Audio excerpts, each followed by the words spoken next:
Hello everyone स्वागत करछे YouTube channel Odisha study hub रे।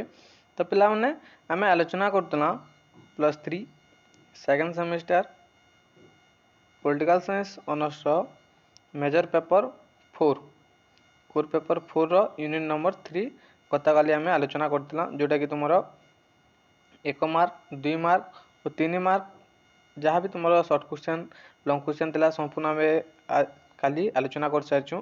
जो मैंने देखने प्लेलिस्ट को विजिट करो से पाई तो बुझेगा। तो आज आम देखा कोर पेपर 4 रो जो यूनिट नंबर 4 रही अच्छी यूनिट नंबर 4 जोटा कि निर्वाचन राजनैतिक दल स्वार्थन्वेषी गोष्ठी बुझेगा।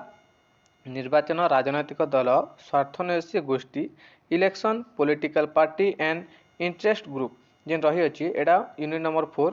तो ये जो यूनिट नंबर 4 रू आम 1 मार्क 2 मार्क और 3-4 मार्क जो सिलेक्शन क्वेश्चन में रही है ताको आज आम आलोचना करवा। तो देखो जो मैंने चैनल को प्रथम थर चैनल को सब्सक्राइब करदेव बेल आइकन प्रेस कर ऑल नोटिफिकेशन ऑन करदेव जहाँद्वारा परवर्ती वीडियो आप सर्वप्रथम पाइपर। तो देखो पिला माने प्रथम प्रश्न रही है देखो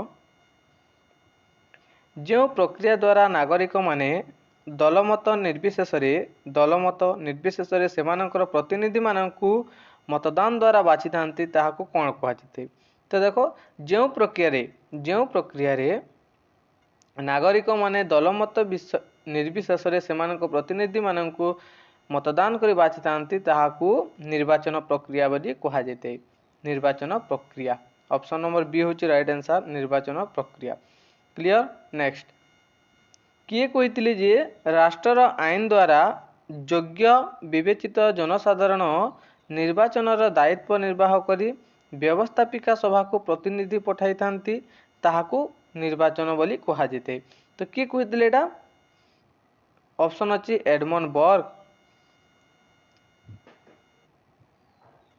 गिलक्रिस्ट मुनरो और क्वींसराइट किए कहिथिले एटा गिलक्रिस्ट कहिथिले पिला। ऑप्शन नंबर बी होची राइट आंसर गिलक्रिस्ट। तो परवर्ती प्रश्न अछि देखो जो निर्वाचन व्यवस्था रे मतदाता मानकर मतदान सूचना मतदान मूल्य जनसंख्या अनुपात अनुसार निर्धारण करा जेते ताहाको कोन कहा जाय।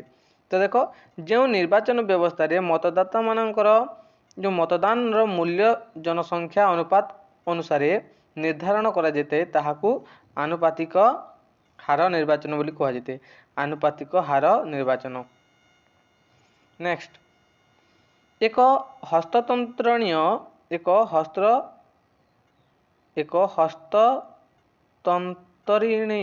मतदान पद्धति को अन्य अर्थ रे कोन कहा जेते।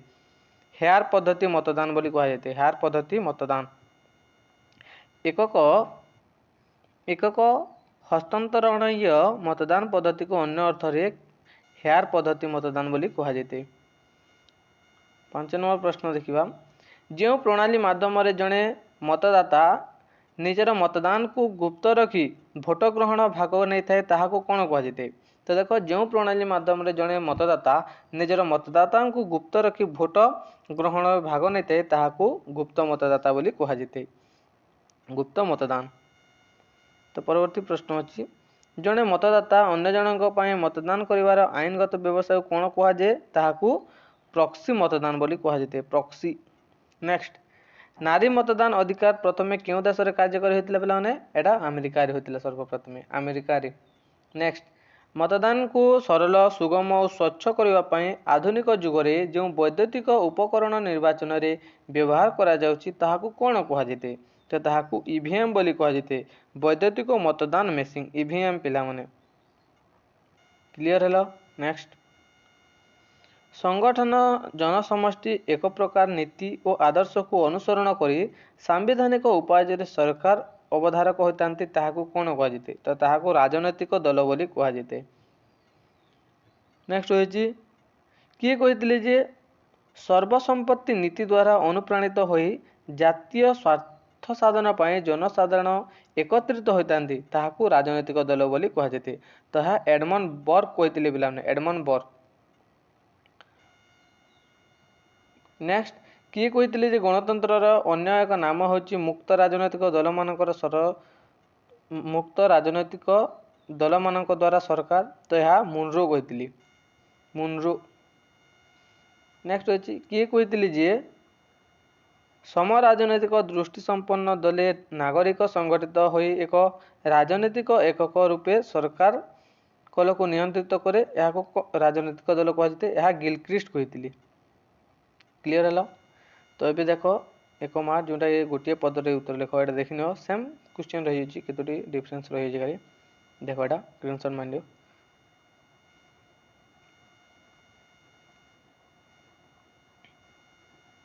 ଏକକ ହସ୍ତାନ୍ତରଣୀୟ ମତଦାନ ପଦ୍ଧତିକୁ ଅନୁରୋଧ କ'ଣ କୁହାଯାଏ? ହାର୍ ପଦ୍ଧତି କୁହାଯାଏ। ଜଣେ ମତଦାତା ମତଦାନ କେନ୍ଦ୍ରକୁ ନ ଯାଇ କମ୍ପ୍ୟୁଟର କିମ୍ବା ମୋବାଇଲ ନେଟୱାର୍କ ମାଧ୍ୟମରେ ମତଦାନ କଲେ ଏହାକୁ କ'ଣ କୁହାଯାଏ? ଏହାକୁ ଅନଲାଇନ୍ ମତଦାନ ବୋଲି କୁହାଯାଇଥାଏ। ବୁଝିଲା? ଏଇଟା ଦେଖ। ନେକ୍ସଟ ରହିଛି 2 ମାର୍କ ସିଲେକ୍ସନ୍ କ୍ୱେଶ୍ଚନ୍, ଯେଉଁଟାକି ଆମେ ଦେଖିବା। ଦେଖ, ନିର୍ବାଚନର ଅର୍ଥ କ'ଣ? What is election? ନିର୍ବାଚନର ଅର୍ଥ କ'ଣ? ତ ଦେଖ ବୁଝିବା। ସାଧାରଣତଃ ଯେଉଁ ବ୍ୟବସ୍ଥା ମାଧ୍ୟମରେ ଜନସାଧାରଣ ସେମାନଙ୍କର ପ୍ରତିନିଧିମାନଙ୍କୁ ବାଛିଥାନ୍ତି ତାହାକୁ ନିର୍ବାଚନ କୁହାଯାଏ। ତ ନିର୍ବାଚନ କାହାକୁ କୁହାଯାଇଥାଏ?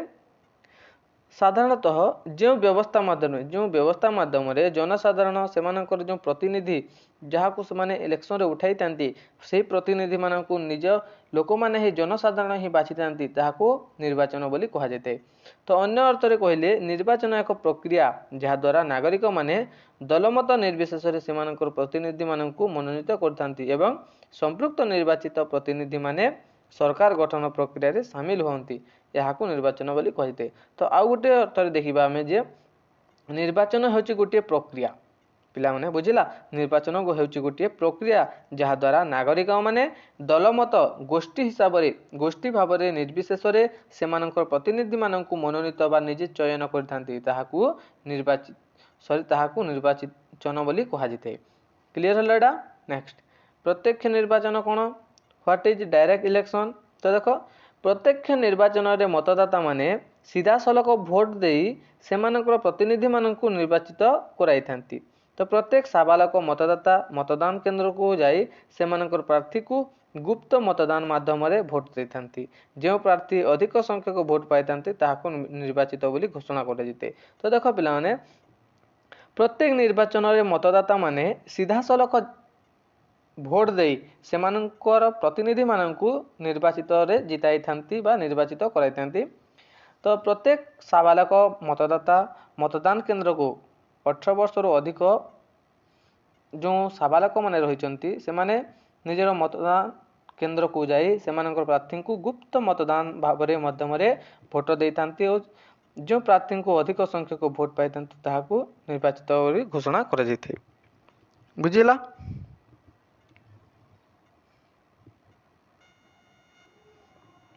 ତ ଦେଖ, ପରବର୍ତ୍ତୀ ପ୍ରଶ୍ନ ରହିଅଛି, ପରୋକ୍ଷ ନିର୍ବାଚନ କ'ଣ? What is indirect election? ତ ପରୋକ୍ଷ ନିର୍ବାଚନ ପ୍ରଣାଳୀରେ ମତଦାତାମାନେ ସିଧାସଳଖ ସେମାନଙ୍କ ପ୍ରତିନିଧିକୁ ନ ବାଛି ଗୋଟିଏ ମଧ୍ୟବର୍ତ୍ତୀ ସଂସ୍ଥା ଦ୍ୱାରା ସେମାନଙ୍କ ପ୍ରତିନିଧିକୁ ବାଛିଥାନ୍ତି, ତାହାକୁ ପରୋକ୍ଷ ନିର୍ବାଚନ ବୋଲି କୁହାଯାଇଥାଏ। ତ ଦେଖ, ପରୋକ୍ଷ ନିର୍ବାଚନ ପ୍ରଣାଳୀରେ ମତଦାତାମାନେ ସିଧାସଳଖ ସେମାନଙ୍କ ତ ଦେଖ ପିଲାମାନେ, ଭାରତରେ ରାଷ୍ଟ୍ରପତି ଓ ଉପରାଷ୍ଟ୍ରପତି ପରୋକ୍ଷ ନିର୍ବାଚନ ମାଧ୍ୟମରେ ନିର୍ବାଚିତ ହୋଇଥାନ୍ତି। ଏ ଯେଉଁ ପରୋକ୍ଷ ନିର୍ବାଚନ ରହିଅଛି, ତ ସିଧାସଳଖ ଏମାନେ ପ୍ରତିନିଧିକୁ ନ ବାଛି ଗୋଟିଏ ମଧ୍ୟବର୍ତ୍ତୀ ସଂସ୍ଥା ଦ୍ୱାରା ସେମାନଙ୍କ ପ୍ରତିନିଧି ବାଛିଥାନ୍ତି, ତାହାକୁ ପରୋକ୍ଷ ନିର୍ବାଚନ ବୋଲି କୁହାଯାଇଥାଏ। ତ ଭାରତରେ ରାଷ୍ଟ୍ରପତି ଓ ଉପରାଷ୍ଟ୍ରପତି ମଧ୍ୟ ପରୋକ୍ଷ ନିର୍ବାଚନ ମାଧ୍ୟମରେ ନିର୍ବାଚିତ ହୋଇଥାନ୍ତି। ତ ଫ୍ରାନ୍ସର ଉଚ୍ଚ ସଦନର ସଭ୍ୟ, ଆମେରିକାର ରାଷ୍ଟ୍ରପତି ଏବଂ ମଧ୍ୟବର୍ତ୍ତୀକାଳୀନ ଦ୍ୱାରା ନିର୍ବାଚିତ ହୋଇଥାନ୍ତି। ବୁଝିଲା? ପରୋକ୍ଷ ନିର୍ବାଚନ କ'ଣ? ନେକ୍ସଟ, ଆନୁପାତିକ ହାର ନିର୍ବାଚନ କ'ଣ? What is proportional election? ତ ଦେଖ, ସାଧାରଣ ଅର୍ଥରେ ଆନୁପାତିକ ହାର ନିର୍ବାଚନକୁ ଏକକ ହସ୍ତାନ୍ତରଣକ୍ଷମ ନିର୍ବାଚନ କୁହାଯାଇଥାଏ। ତ ଦେଖ, ସାଧାରଣ ଅର୍ଥରେ କହିଲେ ଆନୁପାତିକ ହାର ନିର୍ବାଚନକୁ ଏକକ ହସ୍ତାନ୍ତରକ୍ଷମ ନିର୍ବାଚନ ବୋଲି କୁହାଯାଇଥାଏ। ଏକ ପ୍ରକାର ନିର୍ବାଚନରେ ମତଦାନ କରୁଥିବା ମତଦାତାମାନେ ଯାହାକୁ ମନୋନୀତ କରିଥାନ୍ତି ତାଙ୍କ ଜନମତକୁ ଗଣନା କରାଇବା ପାଇଁ ଜନସଂଖ୍ୟା ଅନୁପାତରେ ଭୋଟ ଗଣନା କରାଯାଇଥାଏ। ଭାରତରେ ରାଷ୍ଟ୍ରପତି ଏବଂ ଉପରାଷ୍ଟ୍ରପତିଙ୍କ ଆନୁପାତିକ ହାରରେ ଏକକ ହସ୍ତାନ୍ତରଣକ୍ଷମ ନିର୍ବାଚନ ଦ୍ୱାରା ନିର୍ବାଚିତ କରାଯାଇଥାଏ। ତ ଦେଖ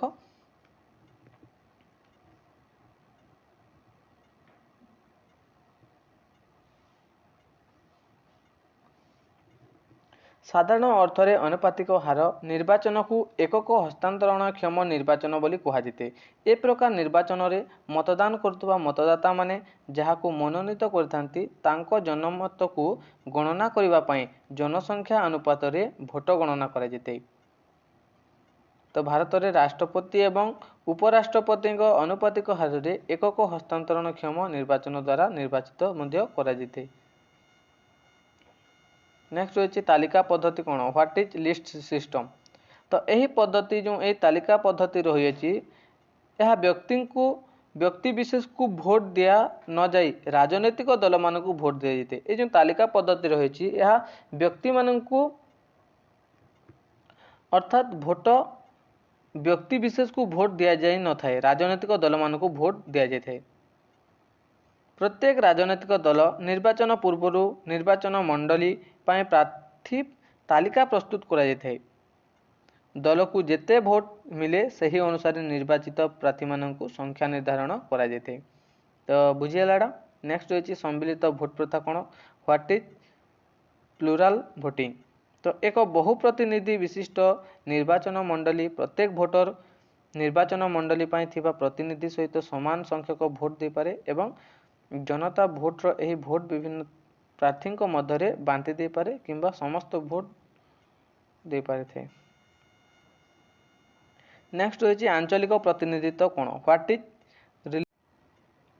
ପରବର୍ତ୍ତୀ ପ୍ରଶ୍ନ ଅଛି ମୁକ୍ତ ଭୋଟ ଦାନ ବ୍ୟବସ୍ଥା ଓପନ ଭୋଟିଂ ସିଷ୍ଟମ। ଏକ ମୁକ୍ତ ପ୍ରଣାଳୀରେ ମତଦାତାମାନେ ସମସ୍ତଙ୍କ ଜ୍ଞାନସାରରେ ମତଦାନ କରିଥାନ୍ତି। ତ ଏକ ମୁକ୍ତ ପ୍ରଣାଳୀରେ ମତଦାତାମାନେ ସମସ୍ତଙ୍କ ଜ୍ଞାତସାରରେ ମତଦାନ କରିଥାନ୍ତି। ଏହାଦ୍ୱାରା ସମସ୍ତେ ମତଦାନ ଏବଂ ମତଦାତାଙ୍କର ଆଭିମୁଖ୍ୟ ବିଷୟରେ ଜ୍ଞାନ ହୋଇଥାନ୍ତି। ଏହାଦ୍ୱାରା ମତଦାନରେ ସ୍ୱଚ୍ଛତା ରକ୍ଷା କରାଯାଏ ଏବଂ ମତଦାତାଙ୍କ ଆଭିମୁଖ୍ୟ ସ୍ପଷ୍ଟ ହୋଇଥାଏ ମୁକ୍ତ ଭୋଟଦାନରେ। ବୁଝିଲା। ନେକ୍ସଟ ରହିଛି ରାଜନୈତିକ ଦଳର ଅର୍ଥ କ'ଣ ଦେଖିନେବ। ଆଉ ଗୋଟେ ରହିଛି ରାଜନୈତିକ 13 ନମ୍ବର ଦେଖ ଏକ ଦଳୀୟ ବ୍ୟବସ୍ଥା କ'ଣ, ଦୁଇ ଦଳୀୟ ବ୍ୟବସ୍ଥା କ'ଣ, ଏଠି ସବୁ ରହିଅଛି। ଗୋଟେ ହେଉଛି ବହୁଦଳୀୟ ବ୍ୟବସ୍ଥା, ବିରୋଧୀ ଦଳର କ'ଣ, ଚାପ ଗୋଷ୍ଠୀ ବା ସ୍ୱାର୍ଥନ୍ୱେଷୀ ଗୋଷ୍ଠୀ କ'ଣ, ଏଠି ସବୁ ମୋଷ୍ଟ ଇମ୍ପୋର୍ଟାଣ୍ଟ କ୍ୱେଶ୍ଚିନ୍ ମାନେ ସ୍କ୍ରିନଶଟ୍ ମାନିବ।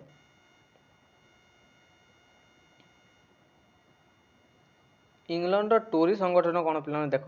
ଇଂଲଣ୍ଡରେ ରାଜନୈତିକ ଦଳ ଗଠନ ପୂର୍ବରୁ ଯେଉଁ ଦୁଇଟି ସଂଗଠନ ଗଠିତ ହୋଇଥାଏ ସେଥିମଧ୍ୟରୁ ଟୋରି ସଂଗଠନ ହେଉଛି ଅନ୍ୟତମ। ତ ରାଜତନ୍ତ୍ର ଶାସନ ଏବଂ ପ୍ରଥା ଓ ପରମ୍ପରାକୁ ଗୁରୁତ୍ୱ ଦେଉଥିବା ସଂଗଠନର ନାମ ହେଉଛି ଟୋରି ସଂଗଠନ। ତ ପୂର୍ବରୁ ଏହାକୁ କାଭାଲରୀ ବୋଲି କୁହାଯାଉଥିଲା। ବୁଝିଲା।